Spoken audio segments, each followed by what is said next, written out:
तर नमस्कार मित्रांनो, नव्या व्हिडिओमध्ये पुन्हा स्वागत आहे। तर आज या व्हिडिओमध्ये आपण शिकणार आहे की फ्लॅश लाईट कसा चालू करायचा, म्हणजे इनकमिंग कॉल ज्यावेळेस येतो त्यावेळेस फ्लॅश लाईट पण चालू झाला पाहिजे।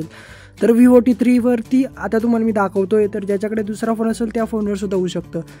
तर सगळ्यात पहिले आपल्याला सेटिंग ओपन करायची, आपल्या फोनची सेटिंग ओपन केल्यानंतर खाली यायचं। खाली आल्यानंतर आता इथं शॉर्टकट्स अँड ॲक्सेसिबिलिटीज ऑप्शन बघा, तर ह्या ऑप्शनवरती सरळ क्लिक करायचं। क्लिक केल्यानंतर खाली यायचं आणि इथं बघा flash notification incoming calls option आहे, तर याच्यावर क्लिक करायचं आणि हे इनेबल करायचं। तर आता माझं इनेबलच आहे, तुमचं जर डिसेबल असेल तर इनेबल करा।